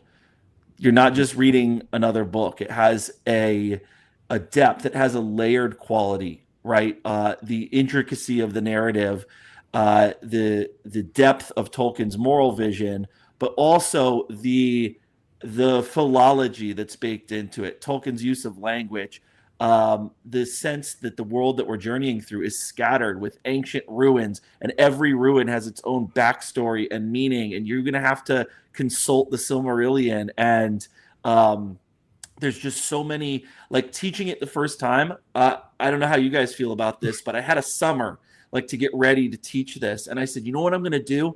I'm going to learn everything there is to know about Middle Earth, and I'm going to teach the backgrounds and the roots of literally everything. And it was so overwhelming and impossible. Like I once did like Bible study with my friend Aaron at work, and I was like, oh, I'm going to take this summer and I'm going to read the whole Bible, and I'm just going to know everything about it, and our Bible study is going to be so rich because and I showed up and I had just gotten through like Exodus over the summer, because I got so bogged down in what I was studying and learning. And I was like listening to like Jordan Peterson lectures and like all these other guys like talking about like going into the psychology of it. And I showed up and he was like, did you read it cover to cover? And I was like, no, like, and that's kind of like, I guess, how Lord of the Rings feels to me. And I don't want to compare it to the Bible. Obviously, I don't want to say something heretical or blasphemous, but it is hyperlinked. So it's not like the Bible, but it's hyperlinked like the Bible is hyperlinked in such a beautiful and deep way. The phonoaesthetic beauty, the sense that the way in which he's using language, it's not just to convey something so that you understand what he's saying. It actually sounds good too, and it the language that he uses sounds like what everything is supposed to sound like, right? It creates a, what do they call it? A semantic field or something like that. I forget what linguists call this, but the names are all evocative. The words are evocative. It feels when you read it, it reads like, it feels like what it's supposed to be. Anyways, I'm rambling. I'll stop there. But doesn't feel forced. I don't know. Can I just share a couple passages real quick of Tolkien's writing? Oh my goodness. I will say that Tolkien is actually really confusing sometimes in scholarly work, so I will say beware there. But in the released works, of like fiction, he's really does a good job. This is from the Silmarillion, and this Jordan, you reminded me of this, particularly with the world feels lived in and whatnot. It says, "Last of all, Hurin stood alone. Then he cast aside his shield and wielded an axe two-handed. And it is sung that the axe smoked in the black blood of the troll guard of Gothmog until it withered. And each time that he slew, Hurin cried, Aure en Tuluva, day shall come again. 70 times he uttered that cry, but they took him at last alive by the command of Morgoth." And I just love that. Well, besides the fact that it's just epic and gives me chills, but is that the line where it says "it is sung," right? Like they remember Hurin, right, and his last stand, because he wasn't fighting literally for the Shire, but figuratively he was fighting for the Shire in a sense, right? Like he was fighting for his family and for his home, right? And yes, in a sense, he does lose. And that is, and actually, there's a lot less catastrophe in the Silmarillion. We could probably talk about that, but I think it's just still really beautiful. Yes, his language doesn't really feel contrived in a sense, right? It feels very natural, right? It's like a Chaucer using like iambic pentameter, right? It just sounds great, right? Well, in the Middle English, maybe not in modern English, but Shakespeare sounds great though in iambic pentameter too. So, but another quote I have from him is from one of his scholarly works, and that is his essay or lecture, "The Monsters and the Critics," and this is actually him explaining Beowulf, in a sense. But he says, "A man inherited a field in which was an accumulation of old stone, part of an older hall. Of the old stone, some had already been used in building the house in which he actually lived, not far from the old house of his fathers. Of the rest, he took some and built a tower. But his friends coming perceived at once, without troubling to climb the steps, that these stones had formerly belonged to a more ancient building. So they pushed the tower over with no little labor, and in order to look for hidden carvings and inscriptions, or to discover whence the man's distant forefathers had obtained their building material. Some, suspecting a deposit of coal under the soil, began to dig for it." Sorry, there's someone at my door. "And forgot even the stones. They all said, 'This tower is most interesting.' But they also said, after pushing it over, 'What a muddle it is in.' And even the man's own descendants, who might have been expected to consider what he might have been about, were heard to murmur, 'He is such an odd fellow. Imagine using these old stones just to build a nonsensical tower. Why did he not restore the old house? He had no sense of proportion.' But from the top of that tower, the man had been able to look out upon the sea." Right, and so I think in of itself, like Tolkien's prosy metrum, we're gonna call it that, is beautiful, right? I mean, like it is a piece of art, right? Don't skip the poems. If you skip the poems, you're not my friend. But it's just absolutely beautiful, and that's not even from the Lord of the Rings or anything like that, right? That I think that highlights though that we can also, he's talking about appreciating something for art, for ars gratia artis almost, right? And to appreciate the art of something, and I think we've done a decent job appreciating Tolkien's art. Anyways, I'll mute my talk. Yeah, I love the poetry. I think one of the amazing things about Tolkien's poetry is how varied it is, because some of it is bar songs and it sounds like bar songs, right? Or Samwise has composed a sort of a jig about the trolls from the story he heard from old Mr. Bilbo, right? And it's so different from when Aragorn sings the Lay of Beren and Luthien, or when the Rohirrim sing for all of their fallen allies in the Battle of Pelennor Fields. Right? I just think some people just don't like poetry at all. And like someone who tells me, well, I skipped the poetry. Well, okay, but like, did you ever like get a collection of Byron or Wordsworth or any, like, do you read any poetry, or is it just you don't read any poetry at all? And I I don't know that it's always the latter. That's my guess, is it tends to be the latter. And if you're somebody who's has a more difficult time appreciating poems, which I'm guilty of plenty of times, this is just like a little cheat. There's a musical group that I've listened to for years now. They're on YouTube, they're on Spotify, called Clamavi de Profundis, which is, I think, Latin. Called from the deeps. Yeah. And they do musical versions of most of Tolkien's poems, if not all of them.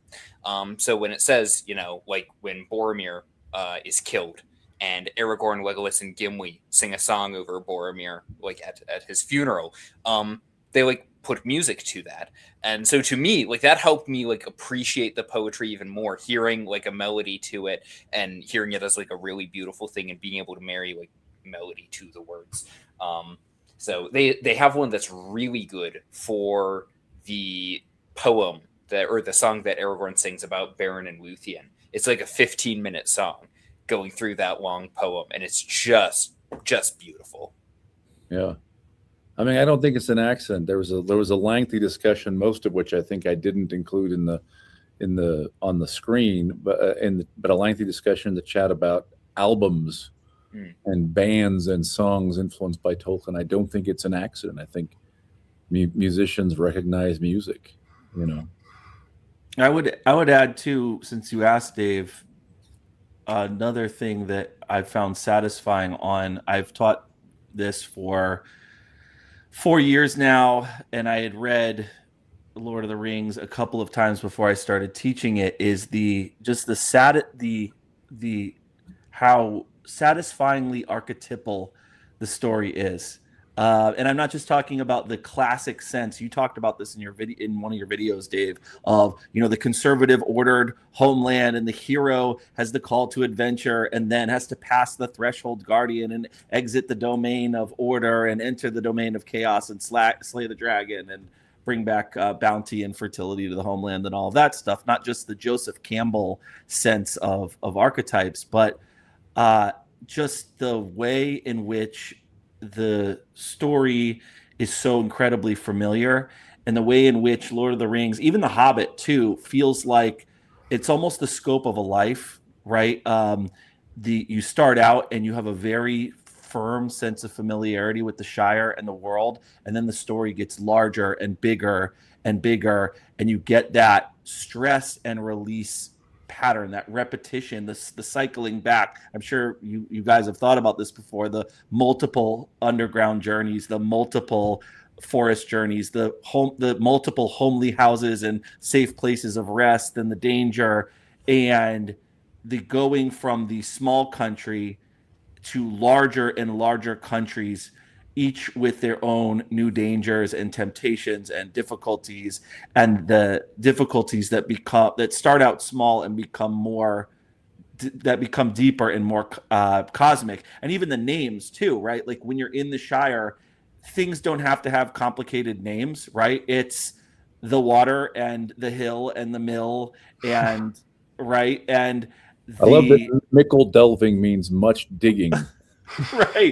Right. And as we start to move along the journey, we start to get more names that are more descriptive and exotic. Like, I mean, obviously there's Rivendell, which means deep cloven valley, and the Misty Mountains, because they're tall and they have mist around them. But then you start moving out and you get Mirkwood, right? You get this Old Norse, you get Germanic names, and you get it becomes more exotic and more foreign, and just everything feels the way that it's supposed to. I'm rambling again, but it's the archetypal quality, the shape that he gives to the story.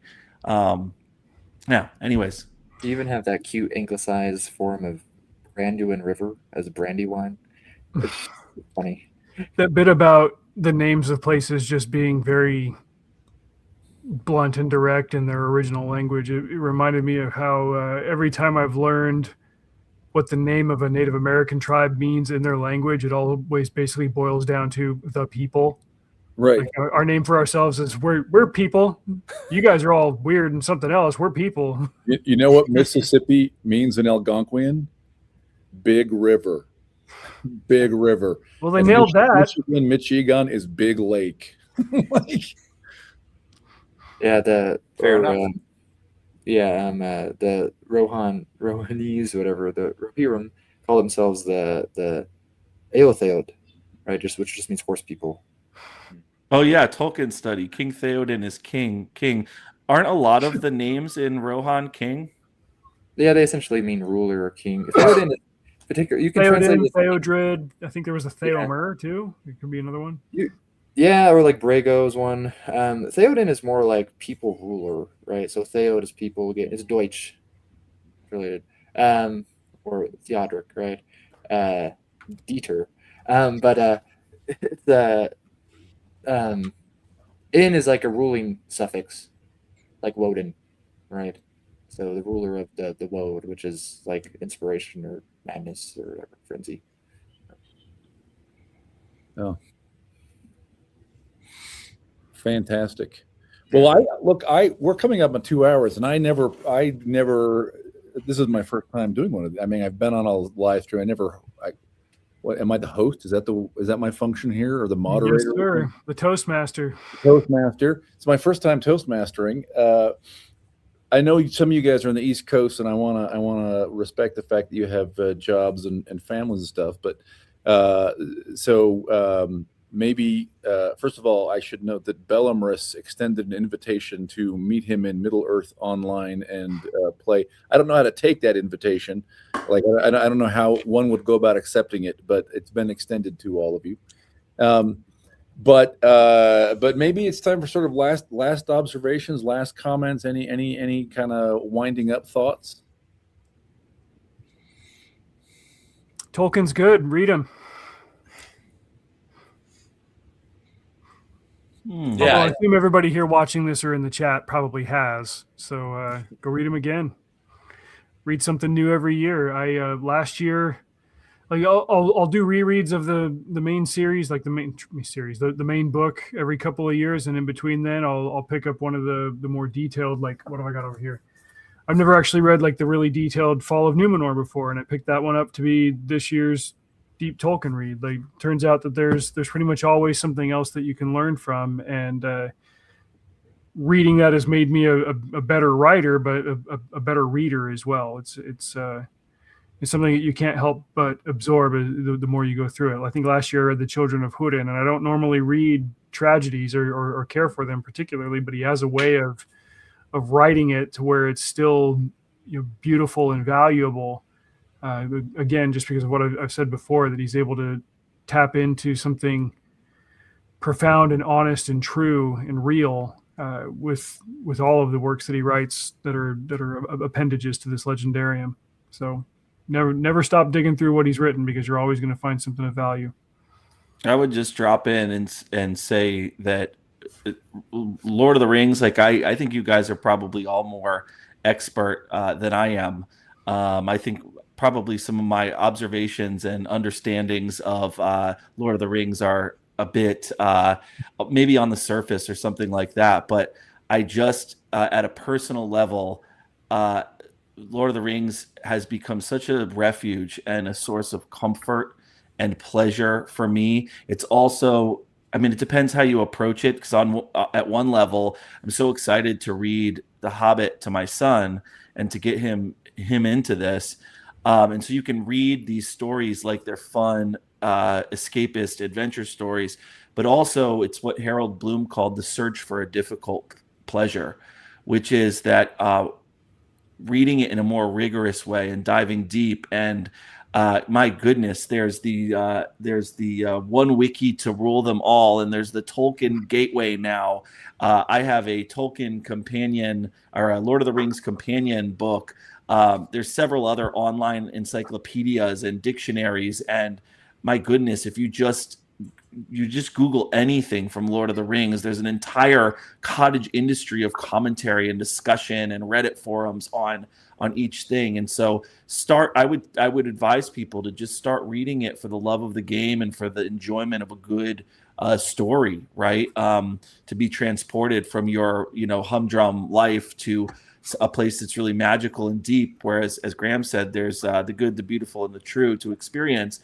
But then to like maybe when you're finished to go, it's something that you can return to and go back to and listen to Lord of the Rings podcasts and go to the bar with your friends and talk about it all night and like we're doing now. And it's just a source of inspiration and comfort and pleasure and refuge. And so I guess I would say that this is something that's enduring, that can last if you are willing to put the work in and meet Tolkien halfway. Boy, I love that. I love all your comments. Something I meant to sort of say earlier. I asked the question, what do you think writers could learn from Tolkien today? I think, and you guys said this. Let me say something that I think is hopefully a pithy summary of things you guys said better. But I think Tolkien was more interested in telling things that were true than in saying things that were novel, right? And I think this is one of the this may be distinctively American. It's not uniquely American, but one of the fascinations of our age is has it never been seen before, right? And one of the things that sort of thematically I think has come up in this conversation is like a lot of what Tolkien is, these stories he's telling, that like actually they have been seen before, right? And some of them are seen all the time. They're archetypal. They're names, they're peoples, they're stories, right? And there's in his book Anti-Fragile, Nassim Taleb suggests that the way to make a book that will last for a long time, be influential for a long time, is to say things that are old, because things that are old and are still being said have proved their value, and in some sense, I think that's one of the things that Tolkien does masterfully well, while convincing us it's a story we've never heard before, right? Well, look, fantastic. You guys are amazing. What do you think? Let me throw this out. I know I'm surprised you all. This is a terrible way to operate any kind of thing. We've got various suggestions in the chat. We ought to do this more. What do you guys think about coming back and talking about Book of the New Sun in, I don't know, 4 weeks or 6 weeks, something like that? Would that be interesting? Can we make it 6 so I've got time to read it? Yes, 100. I've got a couple of. Can we make it 7? If we could push it until July, I mean, maybe yes, next but year. Can we I make don't it know. 7? I can read it twice. Okay. Yeah, because as I understand it, based on just your video of it, Dave, and feedback other people have given me on it, it's definitely not one that I would just want to casually try to absorb via audiobook in the truck and like really understand what he was saying with it. So I want to give it a fair shake, and I don't know if I'd be able to blitz it in 5 weeks and have anything coherent to say about it. But I'd definitely be down to come back and discuss in depth other things with you guys. I've learned a lot tonight. Man, so have I. You guys are great. Let's pencil it in. We'll maybe July sometime. We'll see what works for everybody. Come back and talk about Book of the New Sun. I frankly might try and read it again before then, because I post videos. People in the comments point out stuff that I didn't even notice. Right, this is true about Tolkien too, and great, right, wonderful. But I say that to say, Graham, you are not alone in thinking, well, that feels like there's a lot there. Yes, there is. I'll say 2 things briefly, Graham. For what it's worth, the audiobooks to Book of the New Sun are fantastic. So if you were to do audiobooks, like it's actually, and because it's a first person like frame narrative, it's actually like, I don't know, I really like the audiobooks, but obviously do what works for you. And then the other thing, like obviously is I defer to Dave, but like I would say, does Book of the New Sun include Earth of the New Sun? Oh, good question. Because I've been seeing a lot of people. Yeah, isn't it 2 books in one or something? Please, What's the back title about I'm looking Earth of the for? New Sun. Sam, and no. like Earth of the New Sun is the best stuff in it, in my opinion. So We should go study Kabbalah too. Jordan, I were running it, but Jordan's not an Earth of the New Sun fan. Well, the thing is it was Christopher who was demanding that I read. Okay, the crime must be starting up now in Lowell, Massachusetts. Yes, it was Christopher who was like, you have to read Book of the New Sun, and we have to have discussions online about it. So I read the first two, and then we discussed online for like 2 hours the first two, and it was just Christopher basically explaining everything to me and me asking him questions. And then we did the latter two, and it was just the same thing as me being astonished by all the stuff I was learning. How did I miss that? It was Right? There were great conversations and stuff like that. And then like a week later, Christopher starts pinging me and he's like, "Are we doing Earth? People are demanding that we do Earth." And I was like, "I just can't. Like, I needed a palate cleanser." Do you know what I mean? Like, after you read those 4 books in a row and your mind is like exploding, and someone comes to you and says, "All right, now let's do a podcast episode on Earth of the New Sun." And I like flat out just kept putting them off. And then like 6 months later, he said, "Are we ever going to do this?" You know? And I was like, I don't know. I don't have the bandwidth right now. So I would say, Sam, not right now. Well, Christopher agrees with me that Earth is some of the better stuff in it. Yeah. So. Christopher and you are on the same page. Yeah. Well, look. Let's presumptively say we're going to read the first 4 books, typically published in 2 volumes. And then if some of the Earth of the New Sun slips in, it will slip in. But awesome. So I'm excited. That's great. I look forward to having you guys all back. Thank you so much for joining me, you guys. This has been a total pleasure for me. Love talking about Tolkien. Love talking about Tolkien with you guys. Thank you to the crowd for being here. You've been a terrific and fun audience. So this is I'm Dave Butler. This has been High Low Brow, because culture matters, and it is good to have fun.